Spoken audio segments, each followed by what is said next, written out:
We are going to start integral calculus या integration भी बोल सकते हैं इसे। सबसे पहली बात ये कि ये इंटीग्रेशन है क्या, क्योंकि हम इसका सारा रूल्स या इसका जो भी फॉर्मूलाज है, वैसे मैथमेटिक्स में तो तुम्हें इंटीग्रेशन का एक एक रूल एक एक फॉर्मूला सब कुछ पढ़ना ही है, बट अभी हमें इसका जरूरत पड़ेगा जब हम काइनेमेटिक्स स्टार्ट करेंगे। फिजिक्स में हर एक चैप्टर में हर एक टॉपिक में तुम्हें इंटीग्रेशन या डिफरेंशिएशन मिलता है। तो जिन बच्चों ने डिफरेंशिएशन पढ़ लिया है, सीख लिया है, वेल एंड गुड। जिन लोगों ने नहीं सीखा है differentiation, you can watch the earlier videos जो डाला गया है चैनल पे। तो डिफरेंशिएशन का वीडियो देखने के बाद जब तुम आओगे इस पे इंटीग्रेशन पे, तो it would be more clear to you. खैर, देखते हैं कि इंटीग्रेशन है क्या। सबसे पहली बात ये कि integration is the reverse process of differentiation. और डिफरेंशिएशन के बारे में तुम्हें पता है, डिफरेंशिएशन का रिवर्स प्रोसेस होता है इंटीग्रेशन। वैसे हमारे पास जो रूल्स हैं या फॉर्मूलाज है, बहुत सारे बच्चे इससे परेशान रहते हैं। उन्हें लगता है कि डिफरेंशिएशन तो कैसे कैसे करके सीख लिया, अभी इंटीग्रेशन आ गया, ये तो अब दिमाग और खराब कर देगा। तो फॉर्मूलाज हम कैसे भी मगअप कर लेते हैं, और जो भी उससे रिलेटेड हमारा क्वेश्चंस है मैथ्स में या फिजिक्स में, जहां जहां न्यूमेरिकल में इसका जरूरत आता है हम यूज कर लेते हैं। बट सबसे ज्यादा जरूरी है इसके बारे में जानना कि इंटीग्रेशन होता क्या है। उसके बाद हम इसके रूल्स पे आएंगे इंटीग्रेशन के, और इसके जो बेसिक फॉर्मूलाज है जो हमारे फिजिक्स में जरूरत पड़ेगा उस पे आएंगे। पहले समझते हैं कि इंटीग्रेशन है क्या। इसके लिए मैं यहाँ एक ग्राफ बना रहा हूं, y वर्सेस x ग्राफ बना रहा हूं। इधर हमने y एक्सिस, ये हमारा x एक्सिस। तो y वर्सेस x ग्राफ हमने एक लिया और इसमें कुछ ऐसा कर्व हमने बना लिया। ये रहा हमारा कर्व। अब इस कर्व में हम दो पॉइंट्स लेते हैं, एक पॉइंट यहां ले लिया मान लो, दूसरा पॉइंट यहां ले लिया, point A and point B। और इसका x और y कोऑर्डिनेट ये सब हमें पता करने आता है कि x कोऑर्डिनेट क्या है, y कोऑर्डिनेट क्या है। चलो मान लेते हैं हमने यहां से एक परपेंडिकुलर ड्रॉ कर लिया x एक्सिस पे, तो इसका x कोऑर्डिनेट हमें पता चल जाएगा। वैसे ही यहां पॉइंट B से भी एक परपेंडिकुलर ड्रॉप कर लो x एक्सिस पे, तो इस पॉइंट B का भी हमें x कोऑर्डिनेट पता चल जाएगा। मान लो ये हमारा पॉइंट C, ये पॉइंट D। तो यहां इस पॉइंट A का जो हमारा x कोऑर्डिनेट है, मान लो ये हमारा ओरिजिन से यहां तक का डिस्टेंस है, यहां तक का लेंथ है a, और ये जो थोड़ा इससे बड़ा लिखते हैं, ये a स्मॉल है, और ओरिजिन से ये जो हमारा पॉइंट D है इसका डिस्टेंस है b। It is very clear to you कि ये इस जो पॉइंट A है इसका x कोऑर्डिनेट क्या होगा, a होगा, और इस पॉइंट B का x कोऑर्डिनेट क्या होगा, ये जो हमारा कैपिटल B है, इस पॉइंट B का x कोऑर्डिनेट क्या होगा, इतना, मतलब स्मॉल b, दैट्स इट। तो x कोऑर्डिनेट के बारे में तो पता चल गया, और तुम्हें दिख रहा है क्लियरली कि जैसे जैसे x का वैल्यू वेरी कर रहा है, बढ़ रहा है, वैसे वैसे y का भी वैल्यू बढ़ रहा है, चेंज हो रहा है। तो हम ये क्या बोल सकते हैं कि this y it is a function of x। Function of x बोलने का मतलब तुम्हें पता है कि ये y किस पे डिपेंड कर रहा है, x पे। जैसे जैसे x वेरी कर रहा है वैसे वैसे y भी वेरी कर रहा है।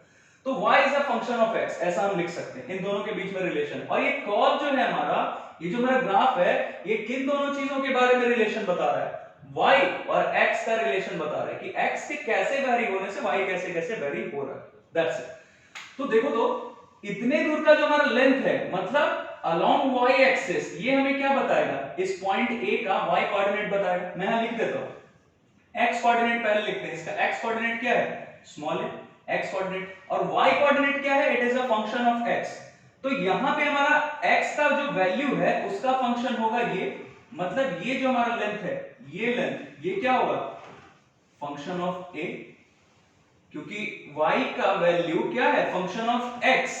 तो x का वैल्यू यहां पॉइंट A पे क्या है, a है, तो यहां y कोऑर्डिनेट हमारा क्या होगा, function of a, that's it. तो हमारा y कोऑर्डिनेट क्या होगा, फंक्शन ऑफ a, ऐसा हमने लिख लिया। अब पॉइंट B पे आते हैं।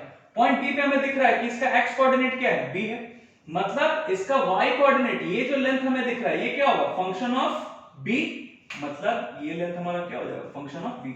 It's very simple. यहां पे x कोऑर्डिनेट a, तो y कोऑर्डिनेट क्या होगा, फंक्शन ऑफ x, मतलब function of a।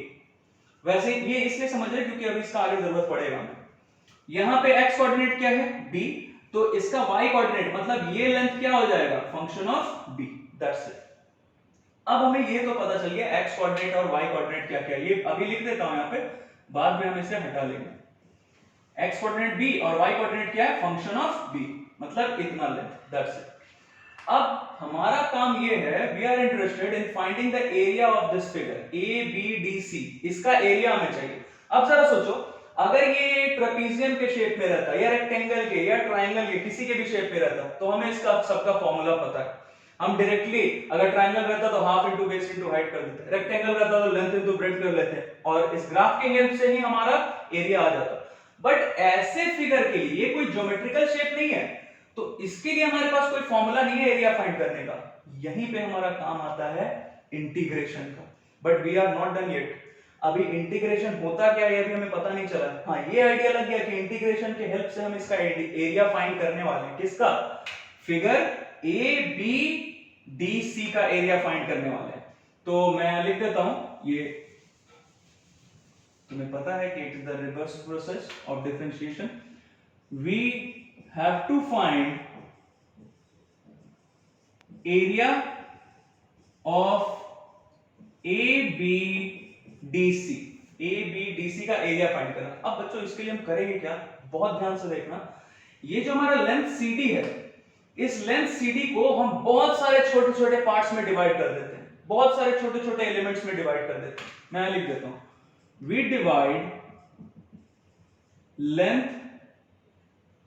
we divide length CD in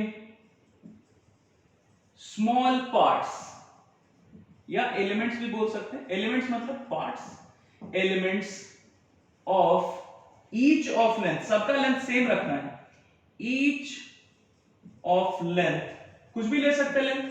ये एक्स एक्सिस के अलोंग ले रहे हैं, इसलिए मान लो इस लेंथ को हम, बहुत छोटा सा लेंथ है इसलिए इसे डेल्टा एक्स लेते हैं, of each length delta x. अब चलो इसको डिवाइड करते हैं, मान लो यहां से हमने डिवीजन स्टार्ट किया, ये तो सी और डी को डिवाइड कर रहे हैं, तो मान लो पहला, दूसरा, तीसरा, चौथा, पांचवा और छठा, तो हमने इतना सारा इसमें डिवीजन कर लिया, पहला, दूसरा, तीसरा, चौथा, पांचवा, छठा, सातवां, 7 डिविजन हमने कर लिए।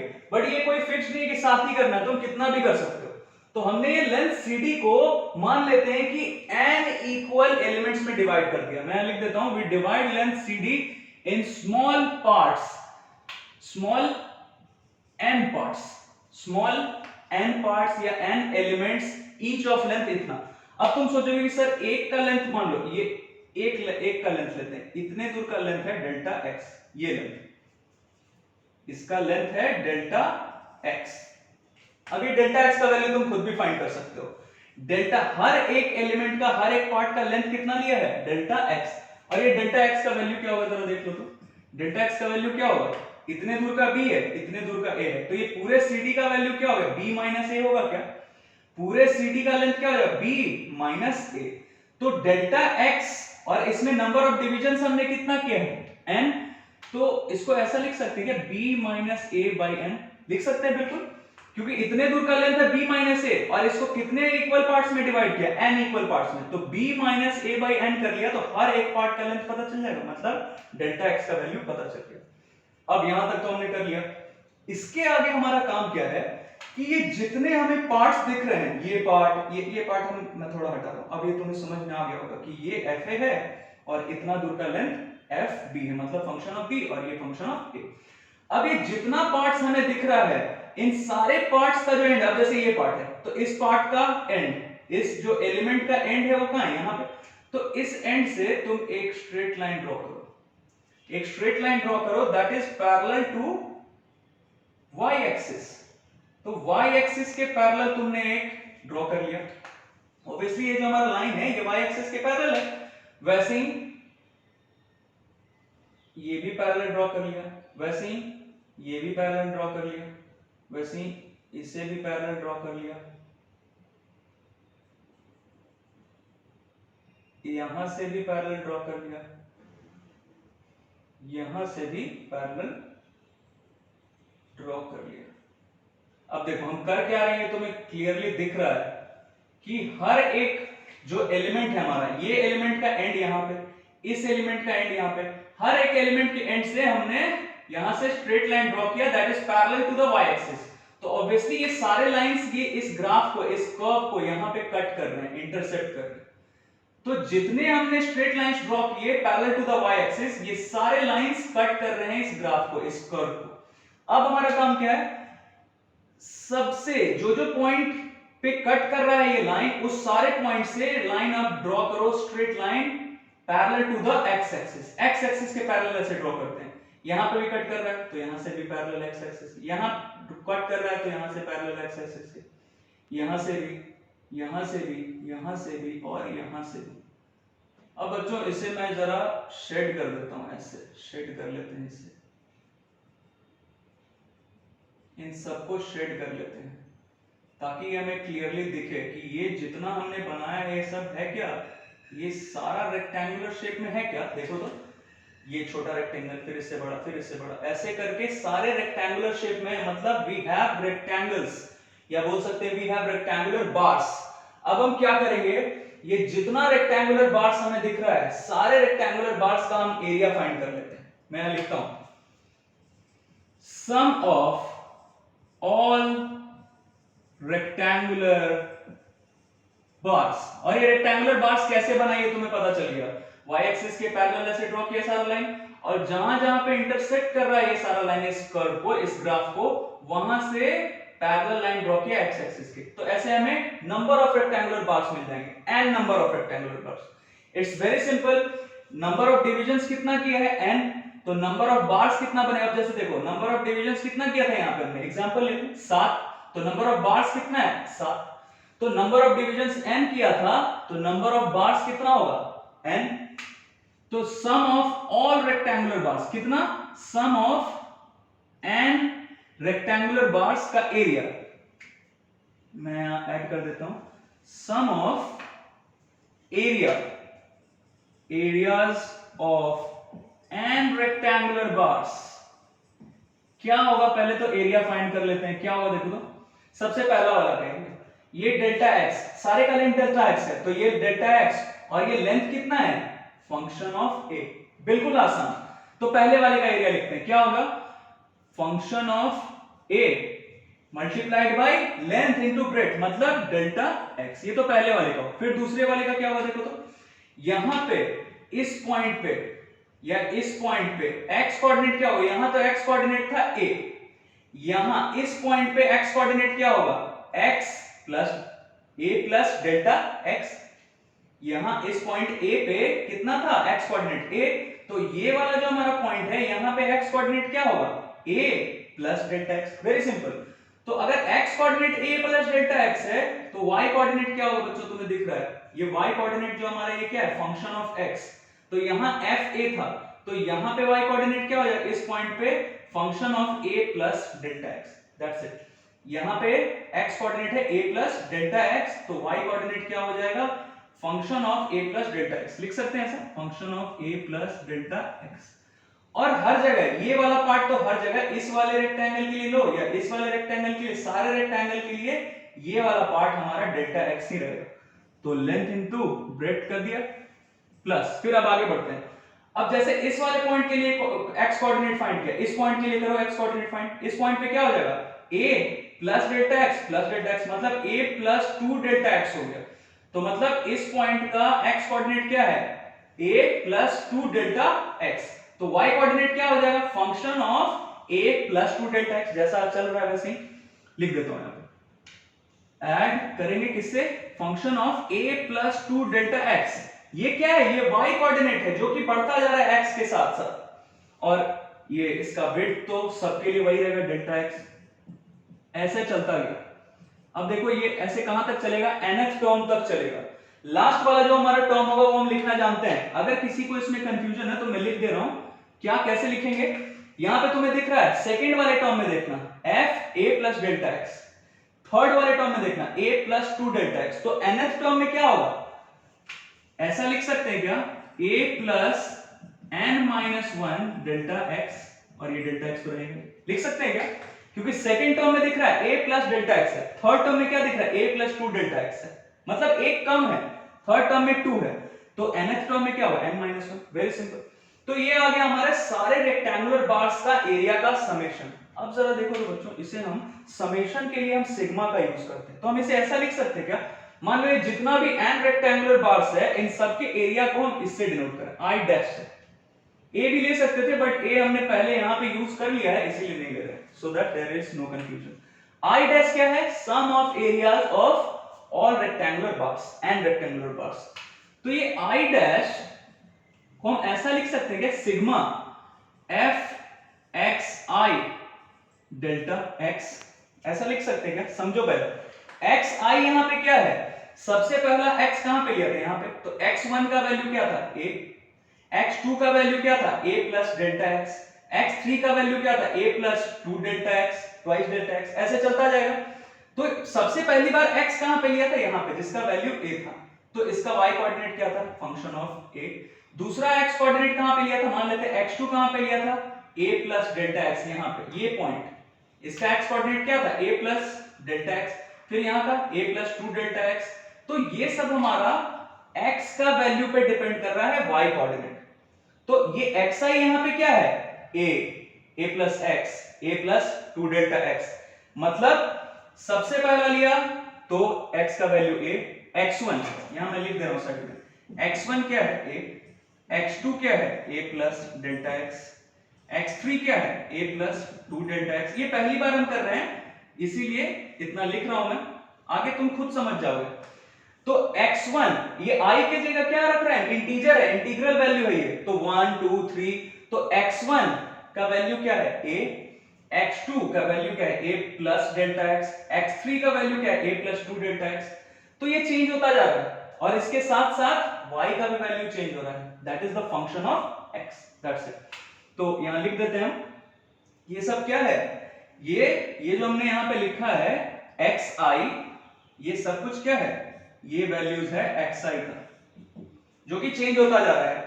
xi मतलब x1 क्या है ये, x2 ये, x3 ये, मतलब i का वैल्यू चेंज हो रहा है, कहां से कहां तक, 1 से स्टार्ट कर रहे हैं, 1 2 3 4 5 6 7 ऐसे चलता जा रहा है, मतलब nth टर्म तक चलेगा ये। तो ये 1 से स्टार्ट कर रहे हैं हम, i का वैल्यू कहां से स्टार्ट हो रहा है 1 से और जा कहां तक रहा है n तक। इट्स वेरी सिंपल, सिर्फ चेंज यहां क्या हो रहा है, ये xi का मतलब x1 x2 x3, तो x1 क्या है a, x2 क्या है 2 a plus delta x, x3 क्या है a प्लस 2 डेल्टा x, और ये fa प्लस डेल्टा x ये सब क्या है y कोऑर्डिनेट का वैल्यू जो बढ़ता जा रहा है। तो इसे हम ऐसा भी लिख सकते हैं, दैट्स इट। बट ये जो एरिया हमने फाइंड किया ये तो सिर्फ रेक्टेंगल्स का एरिया है और हमारा टारगेट क्या है, ABDC का एरिया फाइंड करना। अब सबसे इंपॉर्टेंट बात ये है, बहुत अच्छे से देखना, ध्यान देना, हमें ABDC का वैल्यू फाइंड करना है। तो हमने ये सारा रेक्टेंगल्स का तो एरिया फाइंड कर लिया, बट बचा क्या है यहाँ पे, जरा देखना, तो जरा ध्यान देना, यहाँ पे बच क्या क्या है, ये पार्ट, ये जो ट्राइंगल दिख रहा है यहाँ या यहाँ या यहाँ या यहाँ यहाँ यहाँ, ये सारे ट्राइंगल्स बच गए। तो अगर ये जो छोटा छोटा ट्राइंगल्स दिख रहा है ये सब का भी एरिया फाइंड करके हम ऐड कर दे इसमें रेक्टेंगल के एरिया में, तो वी आर डन। हमारा एरिया किसका आ जाएगा, ABDC के एरिया के लिए क्या चाहिए, ये रेक्टेंगुलर बार्स का एरिया प्लस ये ट्राइंगल्स का एरिया। अब तुम सोचोगे सर ये ट्राइंगल का एरिया कैसे फाइंड करें, देखते हैं। ये जो पार्ट है इसे मैं यही रहने देता हूं, इसको हटाता हूं, जिसे नोट करना हो वो पॉज करके नोट कर सकता है। अब क्या करते हैं जरा ध्यान देना, हमारा टारगेट है कि ये जो छोटे छोटे ट्राइंगल्स बन रहे हैं इन सब का एरिया बिल्कुल मिनिमाइज कर दें। क्या करेंगे सोचो, यहां से अगर number of partitions, number of elements तुम बढ़ा दो, बिल्कुल नंबर ऑफ एलिमेंट्स तुमने बढ़ा दिया, नंबर ऑफ एलिमेंट्स बढ़ाते हैं, नंबर ऑफ एलिमेंट्स सोचो तुम बढ़ाते जा रहे हो, नंबर ऑफ एलिमेंट्स जितना बढ़ाओगे, जितना बढ़ाते जाएंगे नंबर ऑफ एलिमेंट्स, ये तुम्हें दिख रहा होगा कि ये जो ट्राइंगल्स फॉर्म हो रहा है ये छोटा होते जा रहा है, ट्राइंगल्स का जो हमारा शेप है ये छोटा होते जा रहा है, मतलब ट्राइंगल का जो एरिया है वो कम होता जा रहा है। तो मैं लिख देता हूं, with increase in the number of elements number of elements जो हम n लेके चल रहे थे, तो ये नंबर ऑफ एलिमेंट्स हम जैसे जैसे इंक्रीज करते जा रहे हैं, the number of rectangular bars also increases. तुम नंबर ऑफ एलिमेंट्स बढ़ाओगे तो नंबर ऑफ रेक्टेंगुलर बार्स भी तो बढ़ेगा। पहले एलिमेंट n था, 7 था, हमने लिया था, तो नंबर ऑफ बार्स 7 थे। अब ये बढ़ाते बढ़ाते मान लो 20 कर दिया, 30 कर दिया, 40 कर दिया, तो नंबर ऑफ एलिमेंट्स जैसे जैसे बढ़ाते जाओगे, अब यहाँ पे नंबर ऑफ एलिमेंट्स तुम्हें दिख रहा है कि बढ़ गया, नंबर ऑफ डिविजन्स बढ़ गया, तो नंबर ऑफ रेक्टेंगुलर बार्स भी बढ़ रहा है। इसका मतलब क्या, number of rectangular bars also increases. और जैसे जैसे ये नंबर ऑफ रेक्टेंगुलर बार्स बढ़ता जा रहा है, वैसे वैसे क्या हो रहा है, ये जो हमारा ट्रायंगल का शेप है, मतलब ट्रायंगल का जो एरिया है, ये डिक्रीज होता जा रहा है। बिल्कुल सिंपल है समझना। पहले ट्रायंगल तुम्हें ये बड़ा बड़ा दिख रहा था, ऐसा ऐसा बड़ा बड़ा दिख रहा था। अब जैसे जैसे नंबर ऑफ बार्स बढ़ा दिया, वैसे क्या हुआ, ये जो हमारे बार्स हैं, इनका नंबर बढ़ने के साथ ये ट्रायंगल का जो हमारा एरिया है, ट्रायंगल का जो साइज है, वो छोटा होते जा रहा है। मैं लिख देता हूं, thus the sum of areas, the sum of area of triangles decreases। बहुत आसान है, जैसे जैसे तुम इसका नंबर बढ़ाते जाओगे, एलिमेंट्स का नंबर, वैसे वैसे रेक्टेंगुलर बार्स का नंबर बढ़ता जा रहा है, और वैसे वैसे ये जो छोटे छोटे ट्रायंगल्स बन रहे हैं, और सोचो और बढ़ा देते हैं। चलो मान लेते हैं यहीं पे मैंने और नंबर ऑफ डिविजन्स बढ़ा दिया, तो जरा ध्यान दो, तो यहाँ जो ट्रायंगल्स बन रहे हैं, इन सब का साइज कितना छोटा हो गया, बहुत छोटा हो गया साइज। मतलब ये जो ट्रायंगल्स का जो हम बात कर रहे थे कि अगर ये रेक्टेंगल्स के एरिया में अगर ये ट्रायंगल्स का एरिया ऐड कर दें, तो ये हमारा आ जाएगा ABDC का एरिया। तो हमारा टारगेट ये है कि ये जो ट्रायंगल्स यहाँ बन रहे हैं, इन्हें बिल्कुल हम गायब ही कर दें। मतलब इसका जो एरिया है ट्रायंगल्स का, सम का एरिया, वो डिक्रीज होते होते लगभग 0 हो जाए, इट टेंड्स टू 0। तो देखते हैं, अब सोचो, अगर ये n जो है हमारा, n अगर इनफाइनाइट हो जाए, मतलब नंबर ऑफ डिविजन 7, 10, 70, 100 ऐसे करते करते हम इनफाइनाइट कर दें, जो हम गिन भी नहीं सकते, तो अगर इनफाइनाइट कर देंगे, यहीं पे चलो, यहीं पे मैं ऐसे ऐसे बना दे रहा हूं, number of divisions, number of partitions infinite कर रहे हैं। इसका क्या मतलब, जो हम गिन ही नहीं सकते। तो ये जो ट्राइंगल है, ये ट्राइंगल्स तो अब यहां से गायब हो गया। नंबर ऑफ डिविजन्स, ये थोड़ा और आसान करके यहां देखते हैं, ये रहा हमारा और ये रहा ट्राइंगल। अब जरा सोचो, पहले बस ये पार्ट दिख रहा था, अब इसमें अगर नंबर ऑफ डिविजन्स में बढ़ा दूं, ऐसे ऐसे ऐसे नंबर ऑफ डिविजन्स बढ़ाता चला गया, तो नंबर ऑफ डिविजन्स बढ़ाने से क्या हुआ, ये छोटे छोटे ट्रायंगल्स अब यहाँ पे बन रहे हैं, छोटे छोटे। अब ये बड़ा ट्रायंगल भूल जाओ, नंबर ऑफ डिविजन्स जितना बढ़ा दिया, तो अब ट्रायंगल यहाँ पे कैसा बन रहा है, छोटा छोटा, बिल्कुल यहाँ पे एक छोटा सा, फिर यहाँ। तो नंबर ऑफ डिविजन्स अगर हम इनफाइनाइट कर दें, तो ये ट्रायंगल्स का area it will tend to 0, लगभग 0 हो जाएगा, गायब हो गया ये ट्रायंगल यहाँ से। यही तो करना था, देखते हैं। तो हमने ये कर लिया। अब ये अगर टेंड्स टू इंफिनिटी होगा, तो यहां से ये देखो, तो ये क्या होगा, अगर ये इंफिनिटी हो गया, मतलब नंबर ऑफ इंटरवल्स जो है हमारा, नंबर ऑफ एलिमेंट्स जो है, डिविजन्स जो है, वो अगर इंफिनिटी हो गया, तो ये तो 0 हो जाएगा। तो लिख लेते हैं, इफ नंबर ऑफ इंटरवल्स मतलब n टेंड्स टू इंफिनिटी, तो क्या होगा, then delta x tends to 0। ये यहां से क्लियर है बिल्कुल। और डेल्टा x 0 हो गया, मतलब हमें लिमिट मिल गया। तो अब हम क्या कर सकते हैं, ये पार्ट अब मैं हटा रहा हूं, या ऊपर में लिख लेता हूं यहां पे। जिसे भी नोट करना हो वो वीडियो को पॉज करके नोट कर सकता है। तो अब हमारा काम हो गया, ये n टेंड्स टू इंफिनिटी हुआ, तो ये जो हमारे ट्रायंगल का एरिया है, ये डिक्रीज हो रहा था, और फाइनली जब ये n टेंड्स टू इंफिनिटी हो गया, मतलब number of divisions, number of elements जब इंफिनिटी हो गया, तो तुम्हें दिख रहा है कि ट्रायंगल का एरिया क्या हो जाएगा, the sum of areas of triangles tends to 0। मतलब ये ट्रायंगल का एरिया 0 हो चुका, मतलब सिर्फ रेक्टेंगल्स का एरिया हम फाइंड करके, सिर्फ रेक्टेंगल्स का जितना एरिया, सबका एरिया फाइंड किया, ऐड किया, तो हमें ABDC का वैल्यू मिल जाएगा।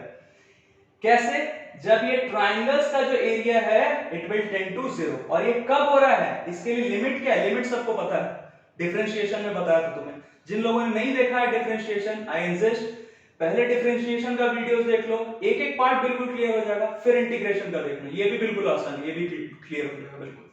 तो n टेंड्स टू इंफिनिटी या डेल्टा x टेंड्स टू 0, दोनों एक ही बात है। तो ये लिमिट अगर हम लेंगे तो हमारा काम हो जाएगा, तब यही एरिया जो है हमारा i डैश, यही किसके इक्वल हो जाएगा, मैं लिख दे रहा हूं, under such limit. Such limit मतलब कौन सा limit, delta x tends to 0 या n टेंड्स टू इंफिनिटी, मतलब number of divisions tends to infinity. तो ऐसे लिमिट के अंदर क्या हो जाएगा, ये जो हमारा एरिया ऑफ एबीडीसी है, मान लो एरिया ऑफ एबीडीसी को मैं लिख देता हूं, एरिया ऑफ एबीडीसी, मान लो इसको हम आई से डिनोट कर रहे हैं, तो ये area of ABDC that is आई, ये किसके इक्वल हो जाएगा, आई डैश के इक्वल हो जाएगा, मतलब ये सारे रेक्टेंगल्स के एरिया के सम के इक्वल हो जाएगा। किस लिमिट के अंदर, जब हम नंबर ऑफ डिविजन्स को इनफाइनाइट कर दें, मतलब डेल्टा एक्स जब टेंड्स टू 0 हो जाए। तो अब हम यहां पे लिख रहे हैं, लिमिट क्या लेना है, पहले ये टर्म लिख लेते हैं, ये आई ही आई डैश के इक्वल होगा, आई ही आई डैश के इक्वल होगा कब, limit delta X tends to 0। एक और स्टेप लिख ही लेते हैं ताकि कोई कंफ्यूजन नहीं रहे। ये एरिया ऑफ एबीडीसी किसके इक्वल हो गया, area of the sum of area of N rectangular parts that is I dash, यही आई डैश के इक्वल हो जाएगा, बट कब, इसके लिए हमारे पास कंडीशन है, इसके लिए हमारे पास लिमिट है, क्या कि डेल्टा एक्स, ये जो लेंथ है हर एक पार्टीशन का, हर एक एलिमेंट का, ये लगभग 0 होना चाहिए। और लगभग 0 का मतलब ये डेल्टा एक्स यहां पे, या ये डेल्टा एक्स है, ये डेल्टा एक्स, ये डेल्टा एक्स, ये लगभग 0 होना चाहिए, मतलब इसी के अंदर number of partitions, number of divisions infinite है, बहुत है, जो हम गिन ही नहीं सकते। ओके, तो अब देखो, limit delta X tends to 0, और इसका वैल्यू रख लो, तो आई डैश का वैल्यू हमने फाइंड किया है, क्या है इसका value, sigma F X I का मतलब सबको पता है, समझा दिया तुम्हें, एक्स आई क्या है, x1 x2 x3, x1 क्या है a, x2 क्या है a प्लस डेल्टा x, और y क्या है, y1 क्या है f a, y2 क्या है f a plus delta x, y3 क्या है f a plus 2 delta x, मतलब function of a, function of a plus delta x, that's it, delta x। और इसका i का वैल्यू कहां से स्टार्ट हो रहा है, 1 से स्टार्ट हो रहा है, और जा कहां तक रहा है, i का वैल्यू, मतलब नंबर ऑफ एलिमेंट्स का वैल्यू 1 से स्टार्ट हुआ, नंबर ऑफ डिविजन्स का वैल्यू 1 से स्टार्ट हुआ, जा कहां तक रहा है, n तक। यहीं पे हमारा काम हो गया। यही जो हमने इतना ये जो लिखा है लंबा चौड़ा, इसी को हम बोलते हैं, अभी एक और स्टेप लिख देता हूं, ये i एरिया ऑफ एबीडीसी, ये i किसके इक्वल हो गया, अब ये नीचे वाला पार्ट हटा दे रहा हूं थोड़ा, ये जो है हमारा पार्ट, इसी को हम लिखते हैं मैथमेटिक्स के टर्म में एफ एक्स डी एक्स। और ये देखो तो ये x का वैल्यू, ये स्टार्ट कहां से हो रहा था, x1 क्या था a, और ये बढ़ता x का वैल्यू कहां तक गया है, b तक, वेरी सिंपल। तो ये स्टार्ट कहां से हुआ, a से, और गया b तक। बच्चों यही है हमारा इंटीग्रेशन। इंटीग्रेशन के हेल्प से हमने क्या किया, ये जो हमारा कर्व दिख रहा है, कर्व, और ये एक्स एक्सिस से जो बाउंडेड है हमारा फिगर, जो कोई फिक्स ज्योमेट्रिकल शेप का नहीं है, उसका एरिया हमने फाइंड कर लिया इंटीग्रेशन के हेल्प से। तो यही है हमारा इंटीग्रल, इसे हम पढ़ते हैं integral, it is pronounced as integral of F X with respect to DX. ये पहली बार है इसलिए मैं लिख दे रहा हूं, इसे हम क्या पढ़ेंगे, integral of F X with respect to X, जहां पे ये x का वैल्यू जो है हमारा, ये चेंज हो रहा है a से लेके b तक, और नंबर ऑफ टर्म्स इसमें क्या है, इनफाइनाइट, तुम्हें दिख रहा है नंबर ऑफ टर्म्स क्या है, इनफाइनाइट। तो ये पार्ट हटा लेते हैं, कुछ और भी इसके बारे में लिख लेते हैं। इसे हम पढ़ते क्या है, इंटीग्रल ऑफ किसका, F X with respect to क्या, x। और ये a और b यहां पे क्या है, a नीचे दिख रहा है, इसे हम लोअर लिमिट बोलते हैं, मतलब x का वैल्यू जहां से स्टार्ट हो रहा है, और ये जो ऊपर में लिखा दिख रहा है उसे हम हायर लिमिट बोलते हैं, लोअर लिमिट, हायर लिमिट या अपर लिमिट। तो lower limit, upper limit, lower limit मतलब जहां से स्टार्ट हुआ x का वैल्यू, और अपर लिमिट मतलब जहां तक जा रहा है x का वैल्यू, दैट इज b। अब ये इंटीग्रल होता क्या है, एक बार इसके बारे में भी देख लेते हैं। क्या है ये? द समेशन, समी तो कर रहे हैं ये इंटीग्रेशन में, इंटीग्रल में हम कर क्या रहे हैं? समेशन कर रहे हैं। किसका? ये हर एक रेक्टेंगुलर बार का एरिया को ऐड करते चले हम, सारे रेक्टेंगुलर बार के एरिया को पहला, दूसरा, तीसरा, nth टर्म तक, मतलब इनफाइनाइट नंबर ऑफ टर्म्स तक ऐड करते चल रहे हैं। तो the summation of infinite number of terms of the form, किस फॉर्म में है तुम्हें दिख रहा है क्लियरली? ऑफ द फॉर्म, ये of the form f(x) dx। तो ये हमारे पास फॉर्म है, इस फॉर्म को हम, इस फॉर्म के टर्म्स को हम ऐड करते चल रहे हैं। और नंबर ऑफ टर्म्स क्या है? Number of terms is infinite, इसी को बोलते हैं integral. What is integral? The summation of infinite number of terms of the form this, इस फॉर्म का टर्म्स, जहां पे लोअर लिमिट a है और अपर लिमिट b है। अब बच्चों एक चीज ध्यान रखना, वैसे हम नेक्स्ट वीडियो में इसके बारे में डिस्कस करेंगे, जिसमें लोअर लिमिट और अपर लिमिट दिया रहता है उसे हम बोलते हैं डेफिनेट इंटीग्रल। डेफिनेट इंटीग्रल बोलते हैं उसे, इसे बिल्कुल ध्यान में रखना। तो तुम्हें जब तुम मैथ्स में पढ़ोगे तो तुम्हें डेफिनेट इंटीग्रल और इनडेफिनेट इंटीग्रल दोनों के बारे में पढ़ना है। तो जिसमें lower limit upper limit given है, मतलब कहां से लेके कहां तक होगा इंटीग्रल, समेशन कहां से कहां तक करना है, ये अगर पता है तो उसे हम बोलते हैं डेफिनेट इंटीग्रल। इसे मैं इंडिकेट करके यहां पे लिख दे रहा हूं, इसे हम बोलते हैं definite integral. Definite as the term sounds, मतलब जो हमें पता है कि हाँ इतना होगा, इतना होना चाहिए, तो इसीलिए हम टर्म यूज कर रहे हैं डेफिनेट। और जहां पे ये लोअर लिमिट अपर लिमिट नहीं गिवन रहेगा, मतलब समेशन कहां से कहां तक करना नहीं पता है, तो हम इसे बोलेंगे इनडेफिनेट इंटीग्रल, अगर ये a और b नहीं रहे तो it was all about integration. I hope कि एक एक पार्ट, एक एक चीज तुम्हें इसमें क्लियर हो गया होगा कि इंटीग्रेशन आखिर होता क्या है। अब हम नेक्स्ट वीडियो में जो भी हमारा रूल्स है इंटीग्रेशन का, ये जो फॉर्मूला है, बेसिक फॉर्मूला, वैसे तो बच्चों बहुत कुछ है इंटीग्रेशन में सीखने के लिए। मैथमेटिक्स में जब तुम 12th क्लास में जाओगे तो बहुत सारा इंटीग्रेशन का टेक्निक, बहुत सारा एग्जांपल्स देखोगे, बट अभी हमारे फिजिक्स के लिए जितना जरूरी है वो सब हम सीख लेंगे। So in the next video we will discuss about the rules of integration and the certain basic formulas of integration.